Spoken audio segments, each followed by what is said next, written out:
I took the road less traveled.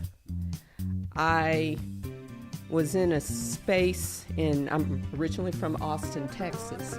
So the journey started in Austin, Texas. I'm a licensed attorney in the state of Texas. I practiced criminal defense law, which was my absolute love. I ran for judge. I was the attorney for the city of Temple.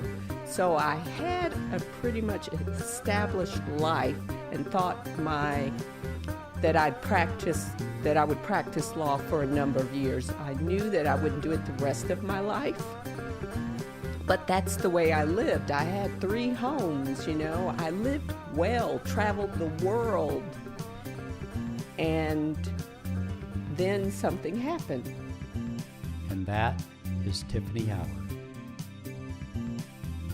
Be sure to follow Tyffany on Facebook and Instagram, because since this podcast has been recorded, she has gone on to do some amazing things. It's good to be here. You've had your story includes quite a journey to find yourself living here in this part of the world. And prior to coming here, just outside of Sedona, where were you? What were you up to in your life, and what's transpired to have you living here? Yes. And let's just start there, and then we'll take it from there. Greg, great question, and I'm still in awe. I took the road less traveled. I was in a space I'm originally from Austin, Texas. So the journey started in Austin, Texas. I'm a licensed attorney in the state of Texas. I practiced criminal defense law, which was my absolute love. I ran for judge. I was the attorney for the city of Temple. So I had a pretty much established life and thought that I would practice law for a number of years. I knew that I wouldn't do it the rest of my life, but that's the way I lived. I had 3 homes, I lived well, traveled the world, and then something happened. Can you share, you can be as general or as Sure. specific as you want to be. Well, I'm going to be authentic. Right. So Perfect. Yeah. Vulnerability and authenticity seem to be a theme for me right now, for sure. I knew that in this time, and I'm going to use the word lifetime, but I knew that I was meant to do something greater. I didn't know what, but I knew that I would not leave this earth without getting to the end of the rainbow. Because I had read a number of books and talked to a number of people who were at the end of their life, and they had regrets. Oh, I wish I could have done this, or I really wanted to do that, and I didn't do it. And I didn't want to leave this earth with regrets, so I took a risk. I took a chance. I went to an I Can Do It, Hay House, I Can Do It conference in Austin. And Doreen Virtue was speaking. And she said, go home, and before you go to bed, ask Archangel Michael what your life purpose is. Yeah, now Doreen, I'm taking, I had mentioned before we started recording that I'm doing an online course with Hay House right now, a writer's workshop. Yes. And she's one of the instructors. Yes. And she has a very unique approach. And a lot of the people that will be listening to this she's referred to as like the angel lady. Yes. Yes, the angel lady. Yeah. Exactly. So for her to make that request for you to go home, for those in attendance to go home and make connection, I get where that would come from. Oh, I usually, I know that we human beings are here to evolve. So whenever I hear something, someone suggests something that resonates with me and I know in my soul to be true, I listen because my goal in this life is to be the best Tyffany that I can be in human form as a human being. So I'm always wanting to be the best human being that I can be. So when she said that, go home and before you go to bed, ask Archangel Michael what your life's purpose is, I did it. I went home that night. Now, had you had any experience with exploring what would be considered the mystical or that realm? How did that resonate with you at that time? Being a successful attorney, Yes. living that life, owning 3 homes, just getting up every day and defending people in court. Yes. Which I loved. I loved. Yeah, and how, so, right, but parallel to that, Yes. something was going on inside of you. I had begun to awaken, and it happened a little bit prior to that. My husband at the time, he's my ex-husband now, he was my first, I would say, spiritual teacher. He's a lawyer, but when we met, he said that he had a dream. He always wanted to be a Tibetan monk. Huh. And he was my first spiritual teacher. When we started dating, we started listening to Eckhart Tolle. We would read the Course in Miracles together. And so that began the beginning of my shifting into metaphysics and the mystical. And it was great that I had a partner Right. who was teaching me, because I wasn't aware of that. All I knew is that I wanted to find out the questions. Who am I? Why am I here? Why the hell am I here? Why the hell am I here? Yes. Is there something greater than this? And so I had those questions. And as I posed those questions out into the world, out into the energy of the universe, and to whomever is out there, a higher power, God, consciousness, life, like nature, life. Right. Yeah. People started coming into my awareness, like my husband, who was also learning these things. I was a student and he was my teacher. I called him the Hierophant, which is the teacher. Right. And we would study these things, the Course in Miracles and Eckhart Tolle. I remember us listening to The Power of Now and just amazed. I was just excited and lit up like, oh my God, this is all new. I love this. And it came at the time where I was in my practice, and my law practice was going well. And I would just soak it all up and wanting to know more and more and read, Dr. Wayne Dyer's works and Deepak Chopra. I would just soak it all up. And I started to awaken. And then it got to a point where I was growing and wanting more and more. And my husband was at his level where he wanted to stay. And as Eckhart Tolle says in The Power of Now, if you're in a relationship and you have one person who is wanting to grow more than the other, then either the other person will come up and grow as well, or the relationship will dissolve. And that's what happened. I woke up one morning, and it was if I was totally a different person, and I knew that I had to get divorced. I knew that my husband was only meant, you've heard the saying, people in your lives for a reason, a season, and a lifetime. Yeah. He was in my life for a season.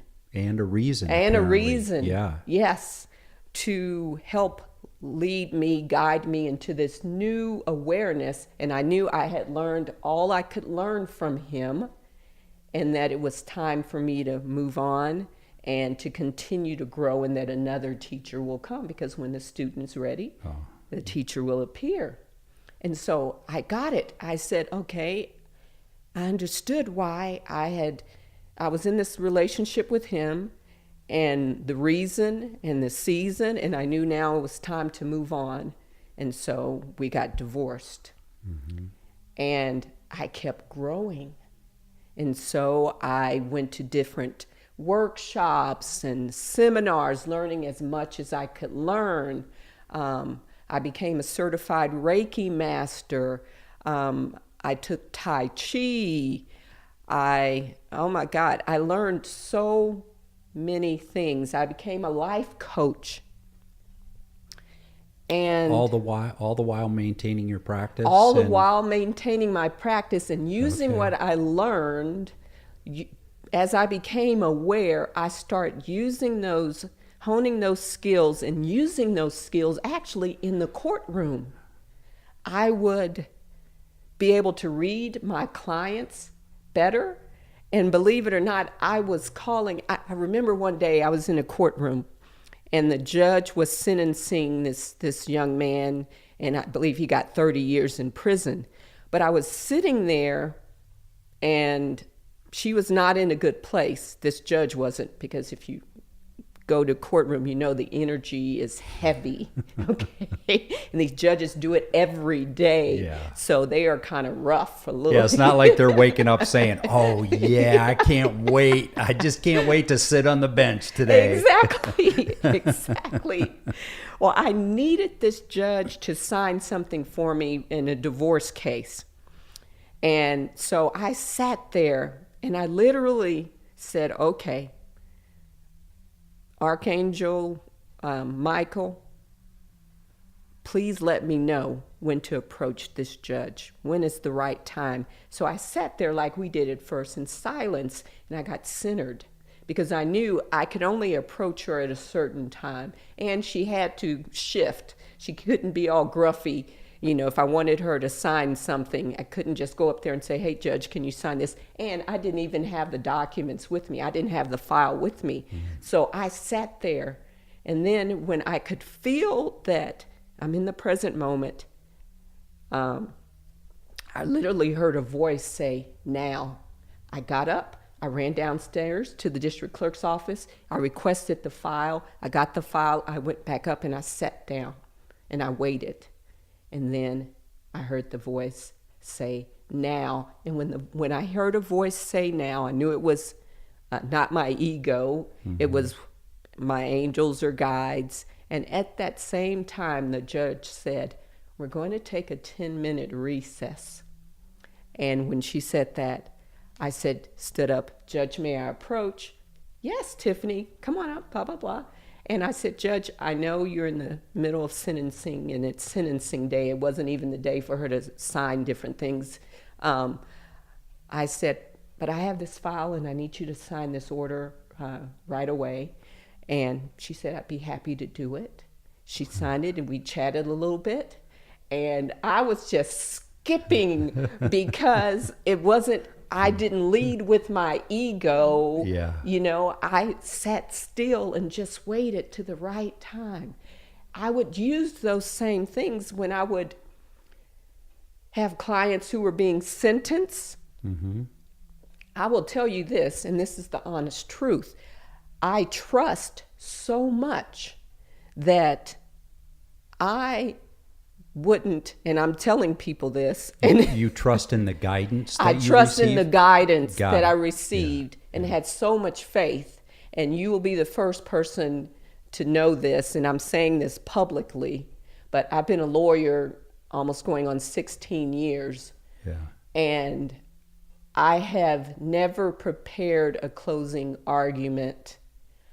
I get there, I ask Archangel Gabriel to come in and help me. And I actually, before I walked in the room for us to do this talk, at the door, I asked Archangel Gabriel to come in and assist me with my words, because the people who are listening, Archangel Gabriel knows what they need to hear. Archangel Gabriel is the archangel of communication. Oh, that's interesting. Yes, so I say, please assist me with my words. Give me the message that the people need to hear, the way they need to hear it. And so I would go in the courtroom, and before I would go into the courtroom, I would call in Archangel Gabriel. And when I would stand up to argue for my client, whether it be their life or for them to get probation or whatever it is, it's amazing how the argument would come up, a poem or a quote, a theme, and it would just come out. Sometimes literally where people would be, some people would cry, some people, they wouldn't understand, like, look at me like, where did that come from? Mm-hmm. And it would just come. I think of a verse in the Bible, which is given to me by Archangel Gabriel. I represented an 18-year-old, and he had been charged with aggravated burglary. First degree, in Texas, 5 to 99 to life. For one offense? One offense. 18 years old. And he and his partner went into this home of this elderly couple. And while his friend had a gun, my client was about, oh my God, 6'3", 6'4", extremely tall, about 240 pounds. Cool. So he was in the bedroom, and the husband was in the bed, and the husband got out of the bed, and he pushed the husband down, broke the husband's hip.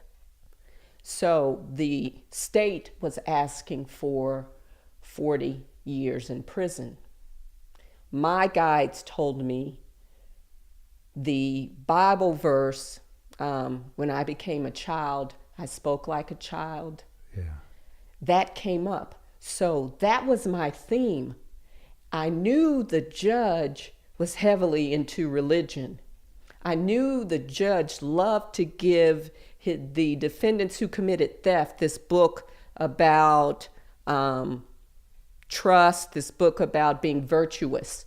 I knew that.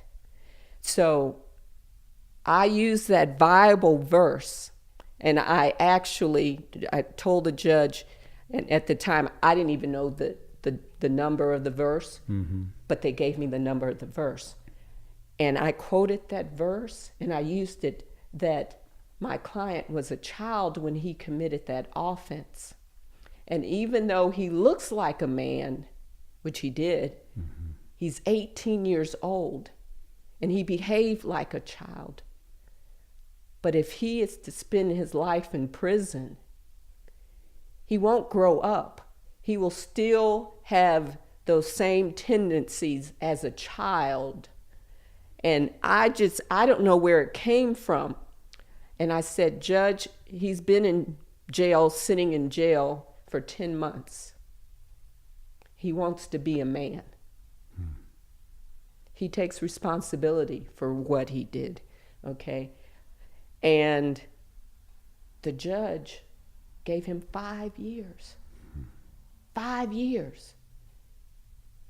And let me tell you, the prosecutor came over to me, and this is the nastiest prosecutor. This prosecutor, his idea, he came up with this idea that people commit crimes, that there should be a will. And on the will, you should have, okay, they get hanged, they can burn to death, or they go to prison. He was public with that? Oh, yeah. I mean, he spoke that out into the world? Oh, yeah, he's very proud of that. Oh. Very proud. So his belief was that, yeah, they spin the wheel and whatever's on there, that's their punishment. Oh. So this man came over to me, and he said, I don't know how you pull that out of your butt, but you did it. Good job. 5 years. Yeah. 5 years. The courtroom was packed because I had the family all come in there. There were about 50, 60 people in there. Okay, people were standing. But I didn't do that. Right. I was just a vessel for that to come up. And so I started using what I learned in my practice Wait till I tell you how I helped my 17-year-old client who was murdered one clean. If you've ever been to Texas, you've heard of Fort Hood, Texas. Sure. I represented a 17-year-old, a drug deal gone bad. These 3 soldiers called him and asked for, said they had some drugs and they were willing to sell him the drugs for $2,200. So he's in the car with 3 soldiers, 2 in the front, 1 in the back. He's in the back and he has a .22. And they want to see the money. He pulls out the money and he puts the money back in. One guy in the back lunges at him. He shoots him in the stomach, shoots the passenger on the right side, on the side of the neck, and then the driver right there in the center of the back of the head. He's the one that dies. So he's charged with 3 first-degree offenses, murder and 2 attempted capital murders, 5 to 99 to life. Okay, if they had been capital, it would have been 5 to 99 to life, death penalty. Right.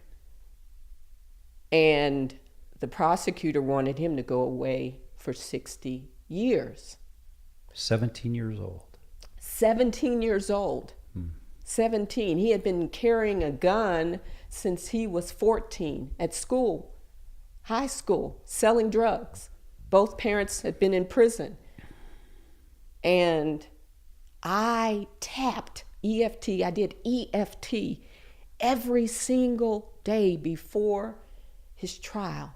Every day I tapped for a month. I kept tapping on my fear. So we'll get into that Yes. in a little bit to describe for people yes. what EFT is and Excellent. and why you would do that at this point. But Yes. let's go ahead and finish the story. This is So I had when Doreen Virtue mentioned Archangel Michael, I had a background of Archangel Michael because of the studying with my husband and reading those books, wanting to know who we are. You know, who am I? Why am I here? Is there a God or a consciousness or a higher power really out there? That's my question. You know, I grew up primitive Baptist in Texas. Primitive Baptist. Primitive Baptist. Right on. Really strict. Yeah. Primitive Baptist. I grew up in one of those places, so Okay. and I know what that would exactly entail. Exactly. So I had that on one side. My dad and my granddad is a minister, was a minister. So grew up primitive Baptist. And then my mom is Muslim. So I grew up my word. both. Wow. I Yeah. studied Judaism. I was going to convert to Judaism in college. I also studied Taoism. I became a Buddhist, practiced Buddhism. So pretty much know my way around religion. Sure. And then the spirituality stuff came in. Still, okay, who am I? These questions, is there a God or something up there? So when Doreen Virtue said to do that, I did it. Now, what's the different personality or the different job, so to speak, of like Archangel Michael Archangel Michael is versus Gabriel? You had said Gabriel is the archangel of communication. communication, and that's just one thing. So many areas, but Right. communication. Right. Archangel Gabriel, I channeled Archangel Gabriel to write my books. Communication, written communication, Right. spoken communication, all types of communication. And Michael would be Protection. Okay. Oh, yeah, okay. And Archangel Michael is, I go to Archangel Michael for everything, you know, any questions I have, ideas. Archangel Michael is the one I go to first. And so I did. I went home. I asked Archangel Michael before I went to bed. I asked Archangel Michael, please tell me what my life purpose is. And I said, you have to put it in a neon sign. Make it huge. I said, tell me in my dream while I'm asleep and make it so big that I won't miss it. And that I know it's from you. If it's subtle, I will not get it. Okay, because we're human. We have all these doubts, Yeah. right? doubts and distractions, Doubts and distractions. 60 or 70 thoughts a day flowing through our brains. You Exactly. know, and we might just miss one. Yes, exactly, Greg. Yeah. And I did that. And that year, I read a book called The Lotus and the Lily, Janet Connor. And she compares Jesus with Buddha and the teachings and how pretty much they're the same. And in the book, she tells you to every year to do this, create this mandala or mandala, depending on how you want to pronounce it. And so I did. And that year, I would get magazines, and I'd cut up little things in the magazines that I wanted to manifest that year. And on a portion of my mandala, I had cut up the word healer, healing work, healing. I don't know why, but I just did. It was on there. Maybe I needed healing, and that's what I wanted to manifest that year. But in my dream, Archangel Michael showed me that portion of my mandala was in my dream. I dreamt it. And so I woke up and I said, am I a healer? Is that what I'm supposed to do? Healing work? Okay. So I kept asking questions. Is this my ego, or is this really you, Archangel Michael? I need proof that it's really you, because I'm still human. Well, and you've been an attorney. And I've been an attorney. Yeah, I need proof. If there are a group of people that may be resigned and cynical and skeptical, I think that profession would have a large percentage of you would be resigned, cynical, and at best skeptical. Yes, show me some evidence. Exactly, yeah. So that was Sunday when I woke up and that happened, because I believe Doreen Virtue spoke on Saturday, and that was Sunday. And so Sunday went back to Austin for the rest of the conference. And then I got home and I said, okay, healing work. All right. I said, I need proof. I said, this is what I want you to do. I have a tattoo of the tree of life on my left thigh. It's right here. Mm-hmm. I said, I want you to make it burn, itch. Whatever you need to do, I want to feel it. So I'm out walking my dog in the morning. Monday morning, nothing happens. Tuesday, nothing happens. Wednesday, I walk my dog, and Greg, that tattoo burned. It burned so much. I can feel it today. I know I can see exactly where I was as I'm walking my dog. It burns, and I fall down to my knees, and there's a tree, and I scream out, and I say, stop it. I believe you. I believe you. Just make it stop. And it stopped. And I was like, holy shit. Yeah. This is real. Right. They are real. There is a God, because who knew to make that burn? Who knew to make it stop? I got dressed. I went to the courthouse. I went to the judges, and I said, I'm going to finish up my cases, but I won't practice law anymore. And they're like, what are you going to do? I said, I don't know, healing work. And the rumor got around I was doing aromatherapy. Aromatherapy. Yeah. It was hilarious. Tiffany's doing aromatherapy now. So it took a while for me to finish my cases because I had a huge load. So go back to the 7. Can you finish? Go ahead and finish this, but I'd like to hear the end of the 17-year-old. The 17-year-old. The 17-year-old, I finished his case September 2014, because my last case was December 2014. Okay, so it was you were trying that case. Yes. During this season of your life. Yes. Oh, wow. Yes. Okay.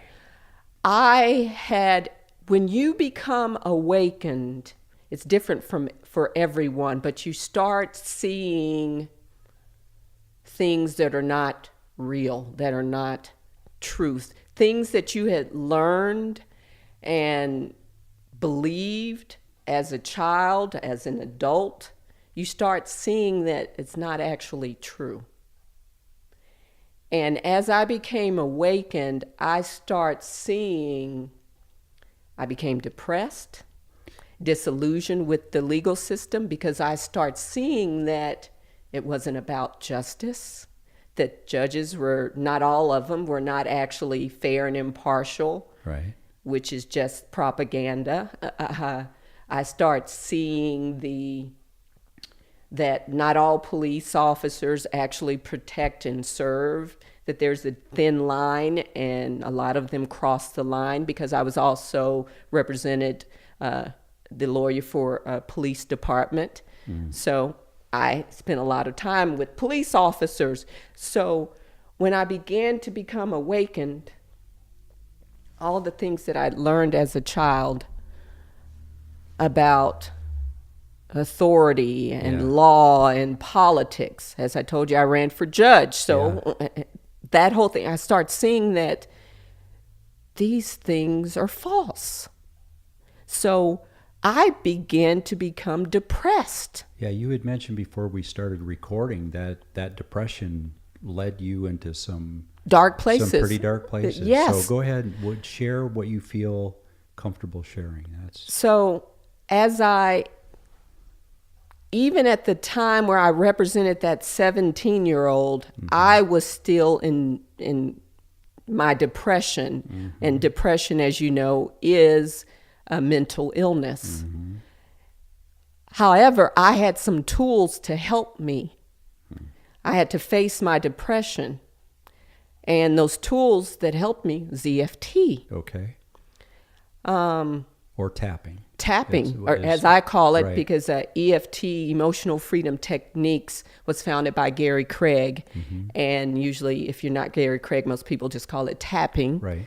And so I remembered that meridian tapping, and meridian tapping is the umbrella for all tapping. Meridian tapping, Chinese acupressure, so minus the needles, and emotional psychological therapy. You tap on meridian lines, or some people may know them as pressure points, located on either side of your body. And as you tap on those pressure points, which you just talk about the truth of anything you're dealing with. I use it for everything. If you're dealing with money issues, you're dealing with fear, you're dealing with relationship issues, you're dealing with divorce, you're dealing with a mental illness, you're dealing with a physical illness. Anything you're dealing with, you tap on those points and you just talk about it. Now EFT has a certain way that you tap. It has There's a pattern. There's a pattern. There's a sequence, even with the language that you use. But as I teach it, I always tell people the universe is vast. There are no rules. There's no right way or wrong way. Whatever your intention is, that will guide you and lead you. Right. So I've learned the traditional way of EFT, but as I teach it to other people, I give them both ways. You can do it this way, or you can do it the way that feels right for you. You see, we have to get out of this conditioning that there's only one way and it has to be someone else's way, because our truth within us, what we need, is already within us. So I teach people to start listening to themselves, their own body, their own mind. And you've been able to teach that because it helped me. It appears and sounds as though you walk through that valley of the shadow. And yes. And so you have an experience around this, not just a belief. I have an experience where I do not teach something that I do not know, that I have not experienced. So when people contact me and they need my help because they want to commit suicide, I've had that experience Right. of Yeah. wanting to commit suicide. Yeah. See, tomorrow I'm going to celebrate 5 years of sobriety Yes. and have been in recovery. And there is, and in that, as I get to share with other people that are coming into the rooms of Alcoholics Anonymous, Yes. I don't have any advice for them, but what I do have is I have an experience. I have my experience, strength, and hope, and it sounds as though that's what you offer, folks. It's not Yes. necessarily you've got some great advice, and Yes. you're the keeper of the wisdom and the dispenser of the wisdom, but you lead people to their own wisdom through sharing Yes. your experience. Exactly. Wow. That's exactly Yeah, I don't mean to it. put words in your mouth. but- No, that's beautifully said. Okay. That's beautifully said. If anyone tells you that they know what's best for you, run. Yeah. If anyone tells you that their way is the only way, Yeah. run. I'll say amen to that. Amen to that, sister. Yes. We have so many people out there who unconsciously put themselves up as being a guru or a savior or what. No, you're your own savior. You're your own guru. That's what I teach. Yeah. And I help people to get there. Yeah. Even if you're willing to even if you're a Christian person, Yes. like a Bible believing Christian Yes. person, if you're willing to allow the words of Jesus Yes. to speak to you, that guy showed up on the planet not necessarily to be a savior like we've interpreted it. Yes. But he's the finger pointing at the moon. Yes. He came still having his own experience and encouraging people to find their own experience of the Yes. divine.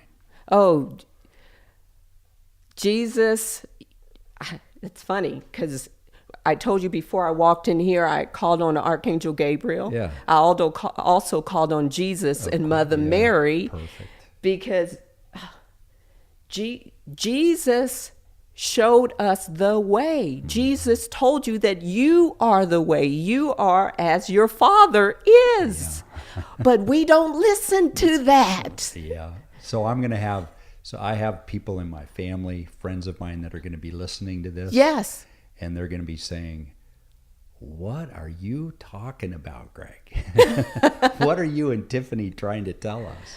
I'm trying to tell you that you are not lower than Jesus. Mm-hmm. Christ's consciousness is within you. And that's what Jesus said. What has happened is we've listened to other people who live in fear, who want to control you, who want to be the master of your mind, tell you that you are less than, that you need an intermediary. You need someone in church, on a pulpit, who has read the Bible and has their own interpretation, because there are many interpretations and there are many Bibles, tell you that this is the way it is. I'm here to tell you, Jesus told you you can find your own way, that what I know, you know, that you are not separate from God. God is in you and you are in God. What had happened is we have spent so much time listening to people who don't know themselves tell us about ourselves. All you have to do is talk to God. God will answer you. I know from experience that God will speak to you, but you have to know how God speaks to you. That you can see God, but you have to know in which form God appears. I know from experience. That's how I got to here. Where you're sitting today, that's how I got here. That's how I left the practice of the law, which has brought me back to the practice of the law, which I can tell you later. Yeah. Listening to God. You are not less than God. You are a part of God and God is a part of you. That's it. Stop listening to these people who are leading you astray. You're not weak. You're not frail. You're not just a mere human being. You're greater than that. That's what I want people to know, that you are greater than that. You are a miracle. We all are miracles. We can fly. I get it. Yeah. Yeah. But people choose to believe that they are not great. And that's what creates sadness in my heart, because I know the truth that they are. And you've arrived here having gone through, let's go back to your journey through depression. And Yes. because you probably weren't feeling really great. And you probably weren't in the experience of being transcended. Yes. You walked through I walked a my dark talk. time. It was a season of shadows and Yes. maybe a little bit of confusion Oh, and wondering. Yes. And now you've come through that, and you can speak very powerfully to the experience of being God, being a part of God, God in us. Yes. We in God. We and God, And one. and I can see in your eyes and Yes. in who you are on the planet, you're not walking in a mental illness. Oh, no. You are, there's joy. Oh, I yes, can yes. see it in your eyes. Yes. You walk in the world with purpose. Yes. But that wasn't true during the time that you were walking through that time of darkness. Yes. How did you walk through that and allow God, allow the divine, even using tapping? If you can put together for us that part of your journey, because I happen to know, and you probably do too, Yes. that that depression is becoming more and more Yeah. prominent among our culture, for sure. Most definitely. And I'm meeting more people all the time that seem pretty hopeless. Yes. And you have, and I have as well, Right. walked through that time of the dark night of the soul, whatever, Yes. whatever you want to refer to it. Right. It gets, I won't use that word. It gets really dark. It gets really dark. Yeah, it gets really dark. Yes, it does. Well, as I told you, I'd been practicing law for quite a while. I was using tapping and depressed, but we become robotic even in our own depression, okay, because our body is familiar with the things that we do every single day. So you really don't, your mind can be a vegetable and your body will still do the same things that you've done every day. Even in depression, you just get up, you put on your clothes, you go to the courthouse, you blah, blah. But it got bad, Greg. It got bad once I start seeing all these things that were not true. Because I don't want to bring in birthdays, but I'm a Sagittarian. Sagittarian is the truth teller. We stand for justice. Well, I'm a Libra, and so truth. You're balanced scales. I'm right there with you. Yeah, Yes. It's all about justice. It's all about justice. Yeah. So when I see things that I believed in that were not true, and there was hypocrisy and no integrity, it rattled me. It actually was the catalyst, some of the catalyst for my temporary insanity. And the same way of saying that is unconsciousness. I wasn't connected. I wasn't connected to myself. I wasn't connected to God. That's what I mean about being connected. When we are connected to God, to life, we don't get sick. We're happy. We make heart-centered decisions. We love everyone and everything. Everything is beautiful. We don't live in fear. We live in love. We eat what's best for us. That's being connected. Most people on the planet are not connected. That's why what you see out in the world exists. It's a collective unconnectedness or disconnectedness, separation.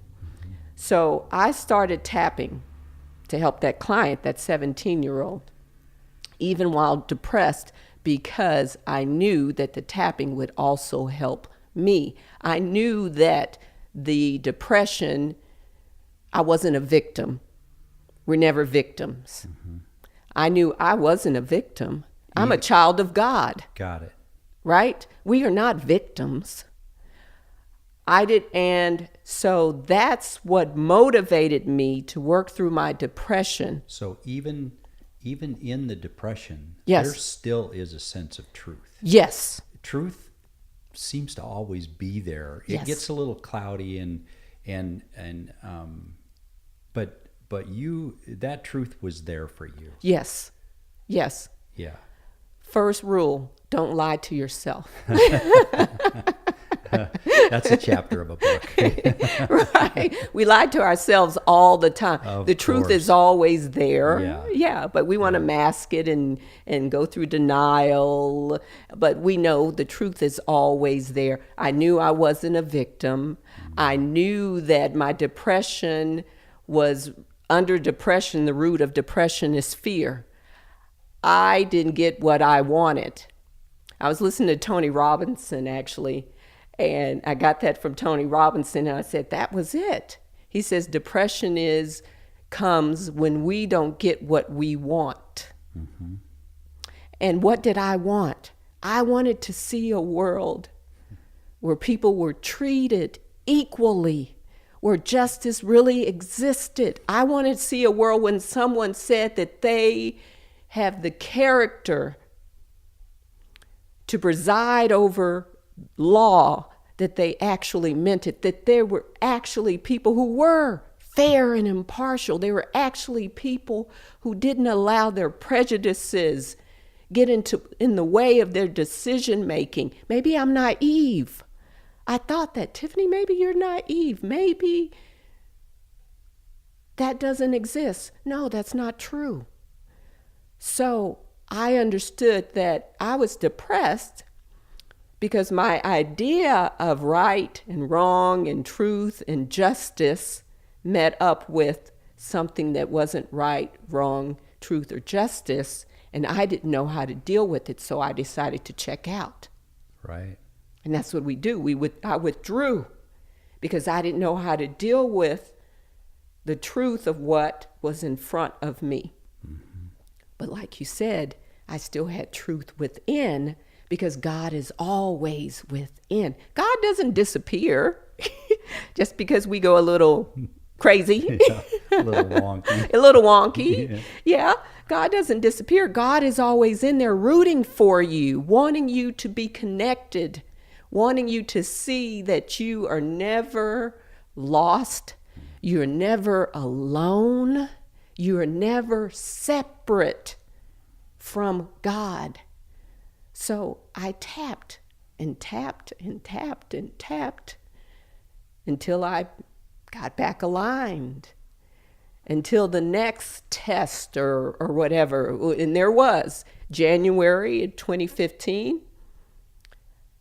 After I'd finished my last case, see, practicing law, being a lawyer, like being a doctor or being a TV show host or being whatever you are, a teacher, whatever you are, if you do something for so long and you're taught that that's what you're supposed to do and that's who you are, it becomes what we call your personal identity. Of course, right. So when I had stopped practicing law, I got depressed again because if I wasn't a lawyer, then who was I? Right? I thought that's who I was. I thought I was those houses and the cars that I had. I thought I was that. And when I couldn't go into that courtroom, when I wasn't that lawyer, I was lost. I didn't feel useful. I didn't think I mattered. So in January 2015, I remember it this day. I just actually told my mother about it 3 days ago because I never told her about it. I went to my mother's house. I got some rat poison, and I had my dog. And I went to my mother's bedroom, and I sat in my mother's bed. And I told my dog his name is Chief Justice. Boy, I don't mean to laugh at this moment, but oh my God, okay. Yeah. I'm glad you're laughing right now because we're about to approach a very, very serious moment in your life. Yeah, Greg. Yeah. I told my dog, I said, Justice, we are about to leave this earth because I don't matter. What is there for me to do? I'm not useful. If you're not useful, then why are you here? That's what I thought. I'm not useful, so why am I here? So I was going to give him poison, and then I was going to take the poison and have my mother find me in her bed when she got off work. I called my best friend, San. Her name is Sandra, but she's Dutch, and San is her Dutch name. I called her and I said, Justice and I are leaving. I'm about to take this poison, and you are my best friend. I love you so much, and I wanted to say goodbye to you because I couldn't leave this earth without seeing you one more time. She's also my twin soul, so we're very connected. And she cried and she said, no, Tyffany, don't do it. And I said, no, I don't matter in this world. No one needs me. And she asked me not to do it. And I told her, I'm going to do it. And I said, I love you. And she could tell you this same story. And I said, goodbye. And you're not going to believe this, Greg. I said goodbye to her. I set my phone down on my mother, the bedstand, the nightstand. I grabbed the poison, and I heard a ding. I don't know what made me pick up my phone, which is strange today. Why did I pick up my phone? I picked up my phone. It was a Gmail email saying, there's a new Eckhart Tolle video. I read the title and I said, I'm supposed to listen to this. I listened to it, and it was Eckhart Tolle explaining personal identities, and that when we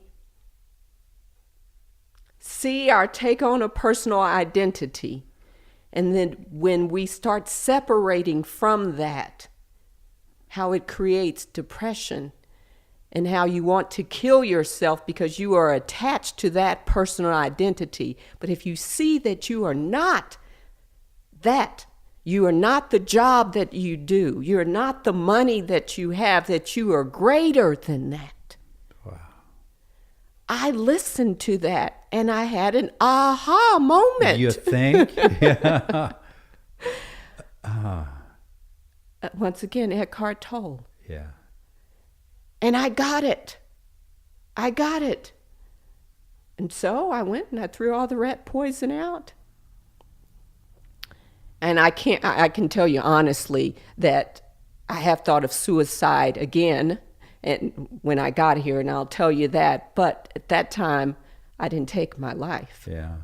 And that was the second time that it had been a big thing for me to leave this planet. And when I got that I am not the job that I do, that it's just an identity, and I had attached to that, I had thought that that was who I am, I was able to go on. And I said, God, I'm committing my life to you. Do as you will. I will do what you ask of me. That was in January. When I did that, Greg, I started hearing more from angels, seeing more, learning more so I would know to recognize things. Like if I'm out driving and some mad person decides to cut in front of me, I know that everything is a sign. I look directly at the license plate. That's what I do.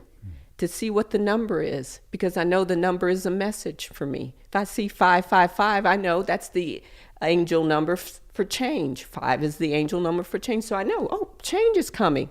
If I see 999, or 9. It could just be 1 9, triple nines. Oh, well, then you know it's 3 times triple whatever the energy is. I know endings and new beginnings.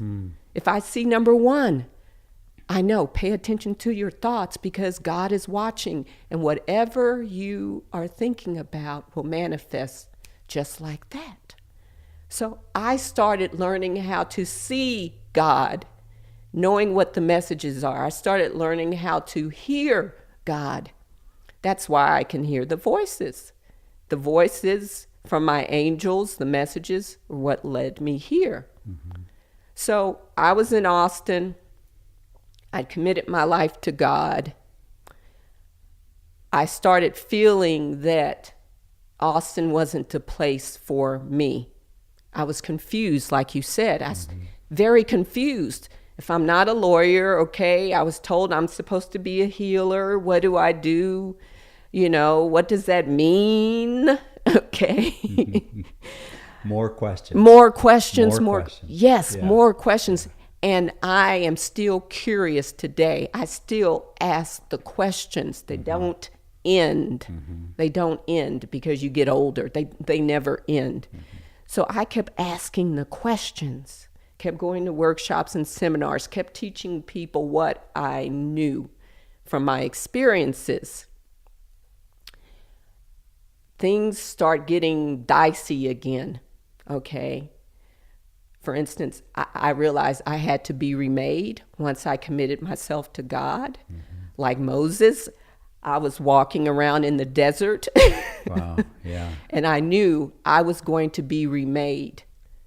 How was I going to be remade? All my money. I would no longer have money. I would go from being wealthy to living in poverty consciousness. I got evicted. Well, I didn't actually get evicted. I'm a lawyer, so there was an eviction action against me where I lived in my apartment complex. I went to court. I got my case dismissed. Okay, bright side. Okay, my 2011 Audi was repossessed. Everything started happening to me. I had to move in with my sister. I lost so much weight. My mom and my sisters had to buy me clothes because I didn't have any money. I totally went through the experience of poverty. And I can tell you today, and some of your listeners may curse me for saying this, but I will tell you because I experienced it and have come out of it, that poverty is a choice. Poverty is a choice. You see, I had been judging myself and wanted to punish myself because I didn't feel like I belonged. I didn't fit in anywhere. But I knew if I were poor, I would fit in with poor people. Oh, interesting. Yeah, that's how clever the mind is. When I say I didn't fit in, when I was wealthy, I didn't fit in with black people, right? Because I was considered an Oreo. Yeah. Okay? Yeah. I didn't fit in with white people because I'm black. So I decided that I fit in with God. Well, and soulfully. Soulfully. You wouldn't have felt like you fit in with the wealthy, Yes. upwardly mobile white folks. Yes, right? yes. Soulfully, you wouldn't Yes. have felt that ever. Yes, Because of who you are. yes, With or without the money. yes. So you were in a quandary. I was definitely. Yeah. Yeah. Completely lost. You were in that there was a no man's land for you. Exactly. Humanly speaking, as far as a belongingness. Yes. Right? Yes. Or yeah. Exactly Or it. a connection to a community Yes. that you could just rest in and feel a part of. That's exactly it. Yeah. Yeah. I get it. I was completely lost, Greg, completely lost. So I turned to, I had, let me say it this way, it wasn't a risk anymore. I had nowhere to turn but to God. Whom else could I turn to but to God? So when I said I committed to God, I 100% committed to God. People thought, literally, I was insane. My own family, my own mother. Yeah, I was going to ask you about that. There must have been a time where people who have known you Yes. as a successful attorney and living a, pretty high life, Yes. were thinking, oh, What happened to you? our Tyffany is gone. Yes. Yes. Yeah. And to a degree, Yes. and I'll just interject this, and then you can put it in your own words. To a degree, thank God that she is gone. Oh, Greg. Right? Yes, it was a gift. Yeah, It was a gift. Not that I would have any experience with Yeah. that myself. No, when I said that poverty is a choice, Yeah. and that's because I have learned that whether you live in wealth consciousness or poverty consciousness, you create it. I wanted to suffer. I wanted to punish myself. We do it all the time. We talk ugly to ourselves. all the time. All the time. Yeah. I wanted to experience poverty. And that's the honest to God's truth. So I had to make myself poor. And I said, okay, well, if I'm poor, I fit in somewhere. But it got really, really bad. It got really, really bad. I'm an extremist. Wasn't nowhere in the middle. I went from one extreme to the other extreme. And like I said, people were worried about me. And I knew that I was in a state of confusion, but I also knew that I was going somewhere.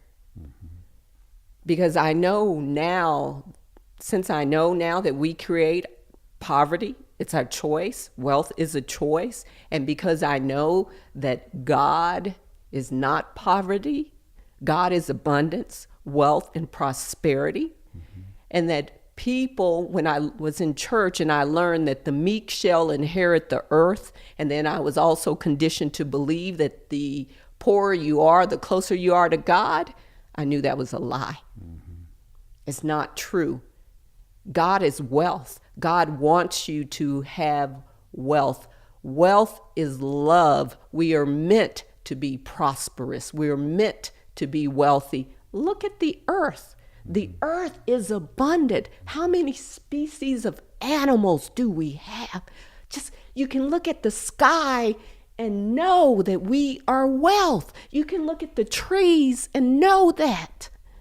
We have the same DNA as the trees, as the sky, as the stars. And for anyone to think that they are meant to be poor is unconsciousness. And that is where I was. I realized that my decisions to be poor came out of insanity, ignorance, and unconsciousness. I admit that to myself. And I can tell people in their faces, if you are where you are, it comes out of insanity, ignorance, and unconsciousness. Because any person who is conscious knows that we are meant to be wealthy. It's our natural state of being. We're meant to be healthy. It's our natural state of being. We're meant to be love. It's our natural state of being. We're meant to be peace. It's our natural happy. It's our natural state of being. If we're not those things, we have created those things based on upbringing, based on something we've learned, experiences out of life, based on our ignorance. That's truly what it is. We are unconscious of our own ignorance. I'm now conscious of my ignorance, so I know. Yeah, I get it. I know what it is. That's one of the first gifts I think we receive, is just an awareness of what we don't know and what have been blind spots for us. We haven't had a view into reality. Exactly. Yeah. So I knew, because I knew that I was in a state of confusion, and I had been changing, Greg. My body had been changing. If you saw me, if I had to show you a picture of me back then, you're like, you're totally different. My body has changed because my mind has changed.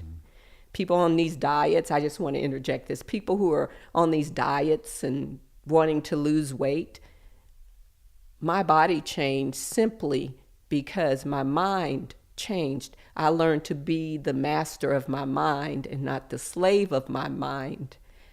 I was probably 40, 45 pounds. You see me now, I had 40, 45 pounds more than I am now. Wow. Okay. All because I changed my mind. I knew that my body had a shape, a form, a size, weight, whatever pointer you want to use, description you want to use, that was perfect for it, for the soul. And all I did, I didn't go on any diets or anything. I just told my body, my mind told my body, adjust to your natural weight. Adjust. Because all the stress and the anger and the sadness and the fear and doing work we're not meant to do, and you know when you're not meant to do the work that you're doing, if you're just getting a paycheck, then you're going to be depressed and sad and worried and stressed out because you're not meant to do that. Your personality does not align with that work. And you're headed to the beer and the chip aisle. You're headed to the beer. Yep. Look at all these lawyers today. Yeah. You know, committing suicide, abusing alcohol and drugs. They're not aligned, but you're not aligned. If things are not working out in your life, you're not aligned. So I recognized that I was in a state of confusion and needed help. So I contacted a friend of mine who is an intuitive reader for presidents and statesmen in her natural country of Liberia. And I told her, I'm confused. I need help. I'm feeling that I'm supposed to be somewhere else, that this place that I'm stagnant here, my energy is, I could feel it in my body that I'm not meant to be here. My energy is not aligned with the energy in Austin, that I have surpassed it. And because of that, things are not working out for me. And she says, yep, you're right. You're not supposed to be there. She says, I see your energy in different places. She said, the strongest is New Mexico. And she told me Colorado. She told me Arizona. I said, I would never go to Arizona. My ex lives in Arizona.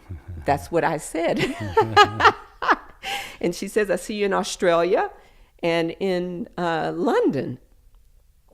I could see those other places. Yes. I said, okay, I've always wanted to go to New Mexico. I'm going to meditate on it. I'm going to sit with it. I'm going to pray. I'm going to ask God, am I meant to go to New Mexico? And I did. And I start seeing, I wasn't hearing at that time. I start seeing things. I drive somewhere or something and see something that said New Mexico. Okay. Or I'd be out somewhere and somebody'd be talking about New Mexico. Okay, so things started lining up. As I told you, I didn't have a car. I didn't have any money. My sister was feeding me. But once I said, New Mexico, okay, God, I'm going to New Mexico, things started lining up for me. It was amazing. I posted on Facebook that I felt called to move to New Mexico, guided to move to New Mexico. A Facebook friend contacted me and said, oh, you're going to move to New Mexico. I have a half-sister who lives in New Mexico. Maybe you can stay with her until you find out what you want to do. Never met this person. So she says, here's her number. I call her number. Her name's Cindy. We talked 3 times on the phone. I said, I don't know if you believe in a God or angels or spirits or anything. I said, but I'm being called to go to New Mexico. I'm surrendered my life to God. And she said, yeah, I believe in God. So I understand that. She says, well, I have a partner, and if he says it's okay, then we'll see, but you have to come here and we have to meet you. I said, okay. We hung up the phone after the 3rd conversation. I called her back and I said, you're not going to believe this. I was in the shower and I heard a message that said that I'm supposed to work with you. She says, you're not going to believe this. I got off the phone and I told Jeff, my partner, that I felt that you and I are supposed to work together in some capacity. I said, okay, strange. So I didn't have a car. 2 days later, an old client called me and he said, I'm going to be sued, or I've been sued. I said, well, I don't practice law anymore. And he says, I said, but tell me what's going on. Maybe I can help you. He told me what was going on. His case, if I were practicing, I would have charged him $10,000 for his case. Mm-hmm. But I didn't. I wasn't practicing law anymore. Right. So I told him, he sent me the information about his case, and I said, no, they don't have a case against you. This is what you do. And he did exactly what I told him to do, and it worked out well. He says, how can I help you? I said, my car was repossessed. I don't have a car. He says, well, I still own that record service, and I have a salvage. I have hundreds of cars. He says, why don't you just come over here and look at a car, see if there's something that you want. I went, he picked me up, took me to his salvage yard. I said, oh, there's a truck. I've always wanted a truck. Remember this, if you're listening, your thoughts are prayers. Whatever you think about, you will get. Mm-hmm. I had always wanted a truck. That Audi that I had always wanted that Audi, okay? But I had forgotten about it. That I'd put out these thoughts, oh, I want that. You don't know when you're going to get it, but you're going to get it. So be mindful of your thoughts. I saw a truck, and I'm like, I've always wanted a truck. He said, okay, well, I bought this truck 3 years ago. It's just been sitting there. He says, I can't give it to you for free, but you can buy it for $800. I didn't have $800. I was working as a substitute teacher, but I didn't make any money. I'd work maybe once a week. So I said, okay, I want the truck. How about I make payments? When I get a job, I'll pay you over time. He said, okay, we'll do that. So we left. He repaired the truck, and my mother took me to go pick it up, a week later. And we get there, and he comes out, and he says, well, here's the bill. It's $800 for this truck. And I know I told you can make payments, but I need something. And I said, well, I don't have anything. And he says, well, I'm sorry. So I go back and get in my mother's car, and my mother said, oh, Tyffany, I'm going to buy you the truck, just so you know. And I said, what? She says, I'm going to buy you the truck.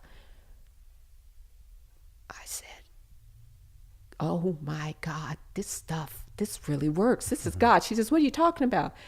I said, he wasn't going to give me the truck because I couldn't put anything down. She says, yeah, how much is the truck? I told her. She says, okay. My mother bought me the truck, so I got a truck for free. Yeah. And then I'm like, I don't have any money for gas to get to New Mexico. My mother's fourth ex-husband, who I was still in contact with, so not his biological child, right. He contacted me. We were talking, and he says, I told him I was moving to New Mexico. He was laughing about, he had this book of all my different addresses where I lived all over the United States. 14 different states, 33 different cities at that time. Wow. I'm a wanderer. Yeah. And he says, well, I'll send you $200 for gas, which he did. So I had a truck, $200, which I didn't know I was going to get. I'm leaving, in 2 days. I go over to my mom's house because she said she had gifts for me. She bought me sheets and stuff to take with me. I don't know where she thought I was going to sleep. But anyway, she didn't know what was going to happen later. And I get on the road. I look in one of these bags that she had, put stuff in for me. And there was $500 cash. Mm. So I had $700. Mm-hmm. And she had a $100 Shell gas card. So I had money for gas. I'm driving, going to meet these people. never met in my life, Cindy and Jeff, in Tejedas, New Mexico. I get there 2:30 in the morning. I won't forget it because I was tired, Greg. Yeah. I was tired. So many things were going on in my mind. God, I don't know why I'm following you. why am I, why did I give up my life? Blah, blah, blah. I stop over in some little town, Truth or Consequences, because I love the name of the town, Truth or Consequences. That's the name of the town? Yes. And that may have been further, but I stop in the town, and I sleep in the Walmart. I call them, I tell them I'm on my way. I get there at 2:30 in the morning, and Greg, Cindy and Jeff are outside, and I walk up to them and I say, I'm tired. Can I live here? Am I okay? And they look at me and they hug me. And now I'm just going to tell you this just so people will know that we are one. I happen to be in a body with dark skin, known as African American. Mm-hmm. These were two white people. We have all this racial tension in our country and all over the world. And I will tell you that people are all the same. They just want to be loved. They want to belong. They want to be heard. They want to be seen.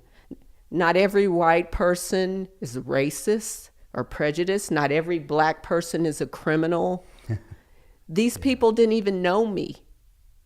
And they invited me, gave me a hug, invited me in their home for 6 weeks, fed me when I was hungry, gave me a place to sleep, Greg, treated me like their own for 6 weeks. And you said, okay, why 6 weeks? Because while I was in New Mexico, I was in Tejedas in the mountains, I started to ascend even more, transform even more. My body would vibrate. I would buzz. I couldn't sleep. I had dark eyes. I had totally changed because I had not aligned with the energy in Tejedas. New Mexico has very high vibration. Mm-hmm. I didn't know what to do. I started hearing things. Everything started changing. It was so bad. I contacted 8 Facebook friends who were spiritual teachers and healers, and I told them, I said, my eyes are black. I'm vibrating. I hear buzzing in my ears. What can I do? They gave me suggestions. Go out. They said, go out, take an offering of fruit, ask the mountains, the ancestors of the mountains in the sky to help raise your vibration to the level of the vibration there. They said, pray. They said, smudge yourself, all these things. I did them all. They said, you're buzzing because you're changing. You're becoming more awakened. And I was, Greg. I didn't know what was going on, but I knew something miraculous, amazing was happening to me, but I didn't look the same. I was down to 110 pounds. When I was in Austin, when I was still practicing law, when I'd moved to Austin from Temple, where I was a lawyer in Temple, and that was April of 2014, I was 142 pounds. Now, I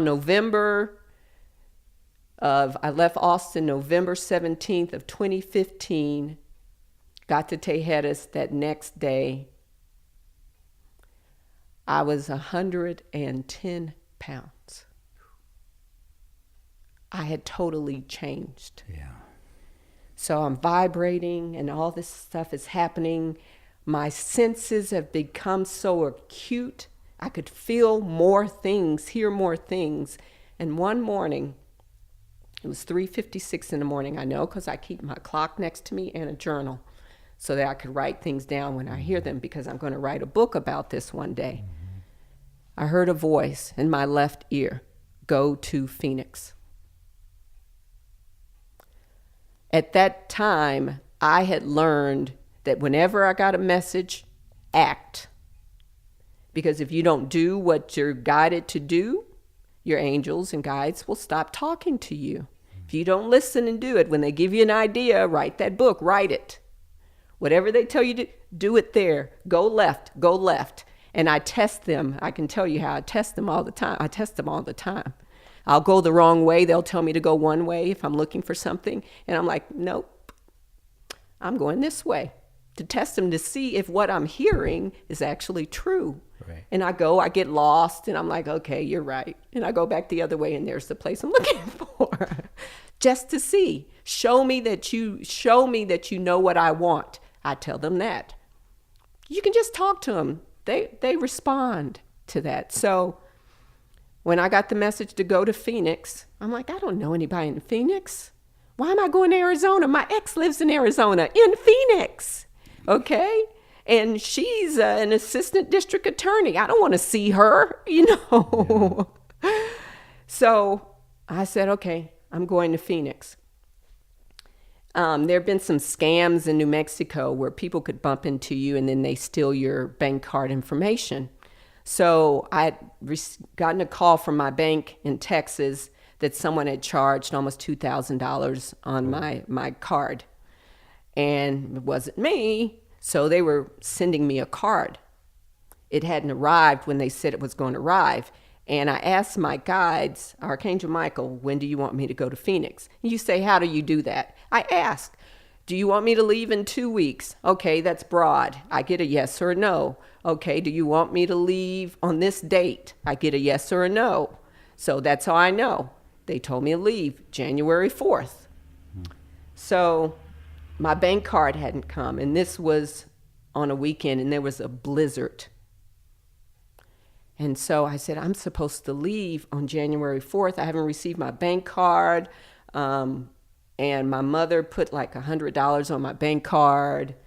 She deposited in my bank account, which is my debit card, so I could have gas to leave because I didn't have any money. I did a couple of talks in Tejeras, but I didn't have any money. So I said, I need my bank card. Show me that you know what I need, what I want. If you really want me to leave on January 4th, I need my bank card. Knock, knock, knock on the door. I go to the door. It's the FedEx guy. I'm sorry.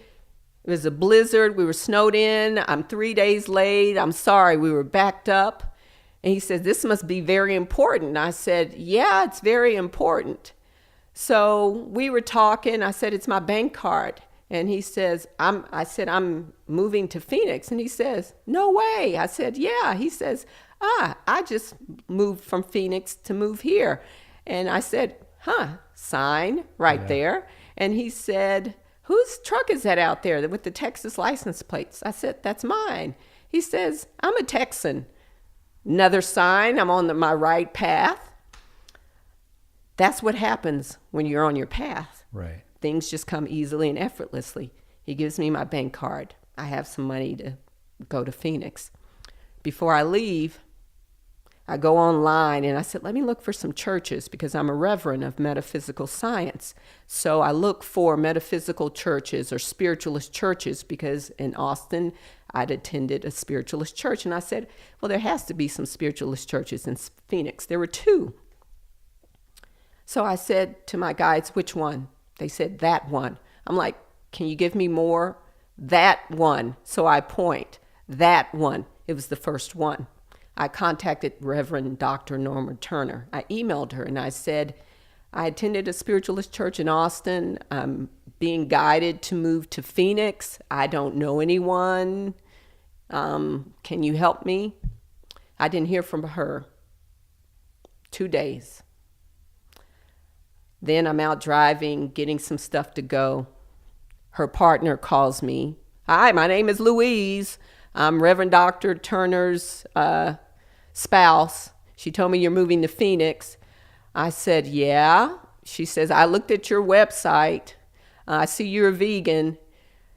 When you come here, I'm going to make you a vegan meal. And I said, who does that? You don't even know me. I'm thinking that these people don't know me. But who does that? She says, I've taken the liberty of finding some hotels near my house. I will email you addresses of 3 hotels and phone numbers. Pick one. I said, okay. I didn't tell her, well, I have very little money to stay in a hotel or whatever. So no one offered me a place to stay or anything. Mosey along to Phoenix.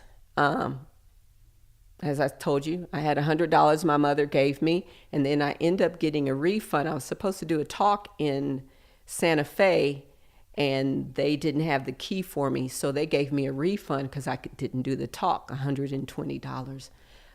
I had enough money to live in a dive motel for a week. Oh, man. I ran out of money. I tried to contact, the government agencies in Phoenix to get like a shelter or whatever. Nothing. I ended up sleeping in, it's called the North Valley Community Center. They had vans there. And I decided, okay, well, this is a safe place to sleep. Parked between these 2 vans, okay?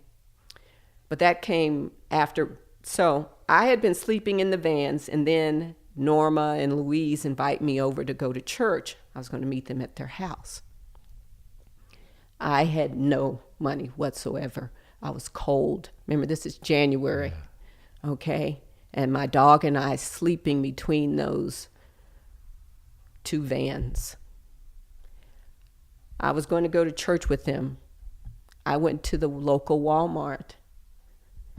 And I had a towel with me, I had soap, and I just took a wash off in the bathroom at the local Walmart and changed my clothes. And it was cold, Greg. It was cold that night.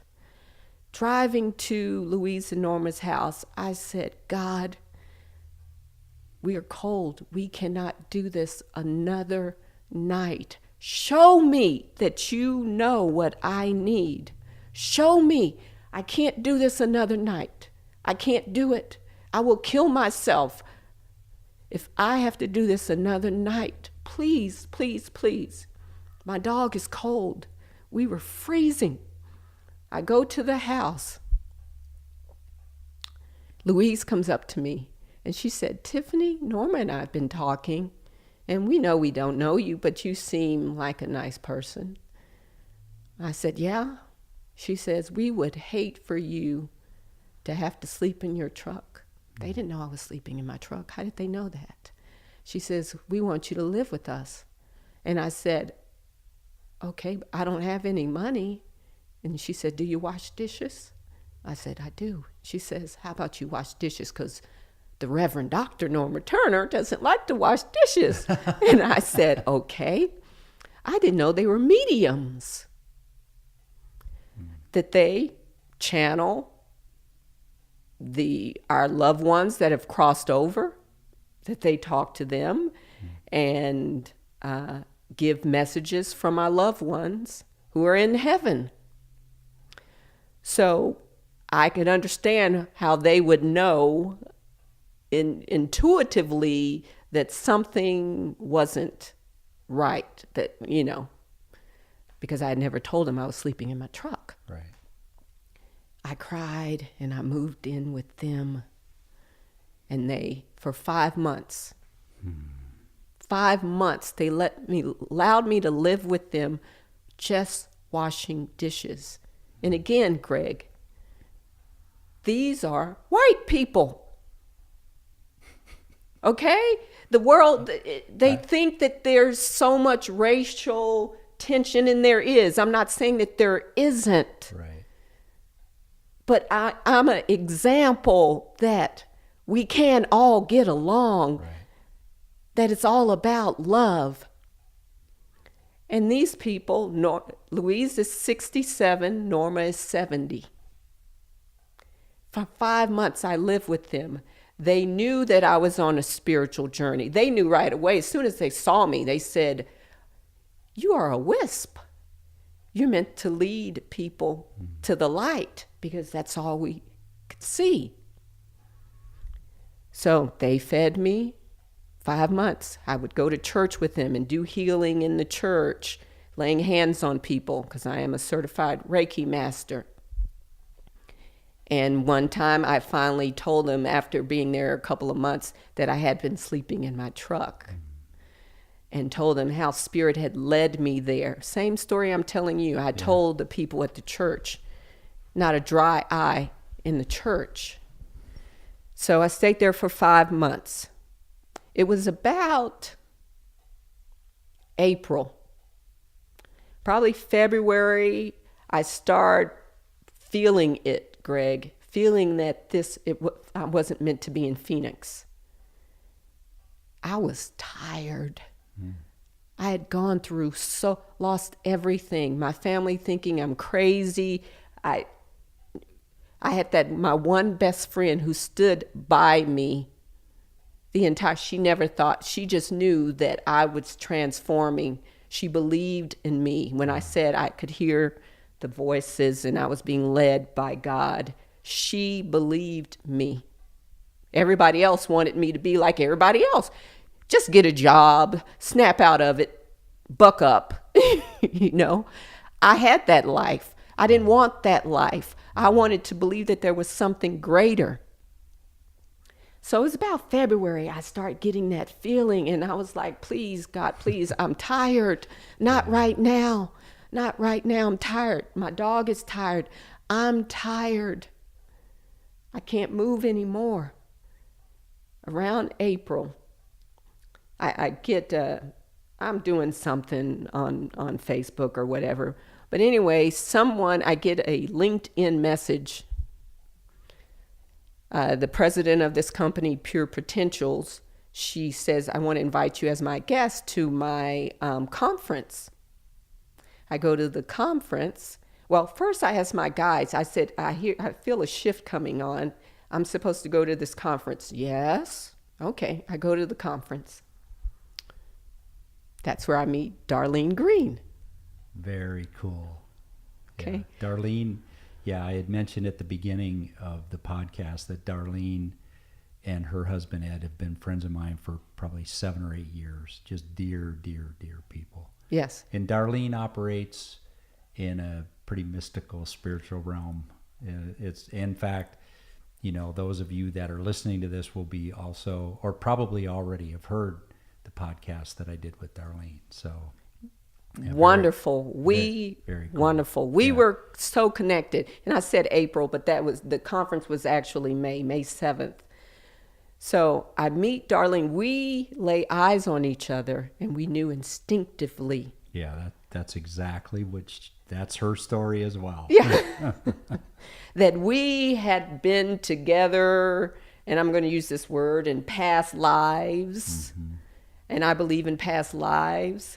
I can tell you a story about that recently where my guides have told me, and it's been confirmed, even with the lady I live with who didn't know anything about it, that I in the 1600s, I was the queen of Sweden, Christina. So you weren't, so your skin was probably a different color for that one. Yes, yes, yes, yes. So you have lived in a white person's body before. I have. Yeah. Yes, I have. Yeah, yes. There you go. I believe my last lifetime I was a white male. So I meet Darlene, and we know instinctively, and we both cry because we so familiar, connected. Right. Yeah. My sister and I tell her my story. I'm telling you at lunch with other people, and they are just like, who are you? Just amazed. And I realized that Darlene said, I know you from somewhere. I had spoken at the Arizona Enlightenment Center, and she was there, and she heard me speak. I gave a talk, The Power of Forgiveness. So I meet Darlene, and then I'm start hearing the messages again, that I'm going to be going somewhere. I don't know where, but I get the message where. One night I hear Sedona. What's so funny is that Intuitive, who told me New Mexico and said that she felt my energy in Arizona, and I said, no, I wouldn't go there. when she said she thought New Mexico was the best place, she says, because I see you building a house where the red rocks are. She's not American. She's from Liberia. She didn't know that the red rocks, red rock country, was Sedona. Yeah. I didn't put it together. Yeah, we're right here. Right here. So I get the message, Sedona. I go to this this bookstore with my friend Louise, who I'm living with. Like, I don't know, a couple weeks later, I'm sitting down looking at a book, and she said, Tyffany, Spirit, God told me to give you this book. And I'm like, okay. I'd been given a book, The Call of Sedona. So I'm in the bookstore, and I just start laughing hysterically. She says, what's wrong with you? I said, because my guide told me that I am to move to Sedona. And the book, The Call of Sedona, is a sign, is a message that I heard what I heard, move to Sedona, confirming that. And she's like, okay, all right. Now, Greg, they also told me, my guides also told me that the intuitive who said, I see you building a house in the Red Rocks, they told me that I would build a house in Sedona and a retreat center, and to call it Fairyland. Why is that important? That's important because, okay, I'm looking at the book. My friend is sitting next to me. She has a book of her own. And so she opens the book and she starts looking at the table of contents, and she says, that's weird. I said, what? She says, this chapter, it's called Fairyland. And I laugh again. She says, what's so funny? I said, because I've been told I'm going to have a retreat center in Sedona and to call it Fairyland. And there you are. The chapter's called Fairyland. Okay? That's no coincidence. They're telling me, what you hear is true. It's not your ego or whatever. It's God telling you this. What's so funny is that a couple days later, I was supposed to meet a lady about some business, and she called to tell me that she couldn't meet me because she had to take her daughter to Camp Fairyland. So I'm like, okay, like I said, you have to be aware of the messages. Yeah. You just be open to them and you will get your answers. So I got the call of Sedona, and I'm like, okay, I'm supposed to move Sedona. Still having some doubt about moving. I remember why they want me to move to Sedona, not only to have this retreat, but as I told you earlier, that everything that we think about and say is a prayer, and we can manifest anything. That first time when I wanted to kill myself and I came to this area, which was 4 years ago, a little bit more than 4 years ago, I was driving around Sedona and I said out loud, I would love to live here. I'd forgotten about that. That's 4 years ago. How are you going to remember something like that? Okay. And who would think that it would actually come true? Who would think that? You just say Only something? those of us that are up to similar types of things. Yes. Where, at some point you've said something and then it shows up. Yeah. And you're living it. Yes. Yes. Doing this podcast started 5 years ago. Wow. I said to my then wife, shortly after I got sober, I said, because I had read a book and had started listening to the podcast that the author of this book has. His name is Rich Roll. Yes. And I started listening to his podcast, and I told Diana, I said, Diana, I'm going to do a podcast. I have something in my heart that a podcast would be the perfect format for, and I'm going to do that. Wow. Took me 5 years. Yes. But I'm sitting here doing it. Like me, took me 4 years. Yeah. So for those of you that are listening, and I know there are going to be many of you that are going to think this story is preposterous. Who the hell has guides? I don't hear voices. I don't hear.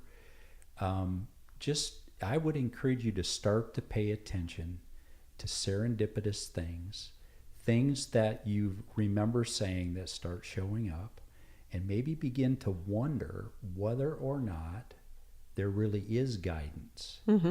And we don't necessarily, not all of us, I'm sure you'll agree, Tyffany, that not all of us have like a counsel that we may or may not connect with, but there is, even Emerson back in the 1800s, one of my favorite quotes from him is, "There is guidance for each of us. Yes. And by lowly listening, we shall hear the right word." Yes. So stand therefore in the river that flows into your life with power and wisdom, and with very little effort you shall be impelled to truth and perfect contentment. Ah, I love it. Beautiful. And so that guidance, Yes. no matter what the form of it is, Yes. and I think I'm saying that so for those people that are listening to this that cannot relate to this type of communication, Yes. and following the guidance of how you describe it, there still is guidance for each of us. Still guidance There's for each of us. guidance for Yeah. each of us. Yes. And it comes in different forms. Yes. And so, I'm encouraged as I listen. I keep shaking my head, or at least in my heart, saying, yeah, of course there is guidance in every step of the way. You've received guidance in a Yes. form that you can relate to, and you've learned to rely on. Yes. It's not even faith necessarily No. anymore. You just know that this is the path. There's a verse in the Bible that says, you will hear a voice behind you Yes. that will say, "This is the path, walk in it." So, there's even precedence in the book, in the book that most people in America would lend credence to or credibility to. Right. That we get direction, and maybe we're so damn unhappy because we do get direction. We don't know how to listen, and we are not in alignment with that authentic thing that God put us here on the planet to be and to do. Amen. So if there's anything for us in this, as I listen to you and you're sharing this, that the guidance we're hearing Tyffany share with us is available to everybody. Yes. This is not something special. No, not at all. This isn't special. No. It's not just Tyffany Howard, Yeah. or people that are mediums or whatever. This is available, and it doesn't require much to begin to participate in the communication and in the guidance, and arriving at a place in our lives where we just get to follow the path. That's it. That's it.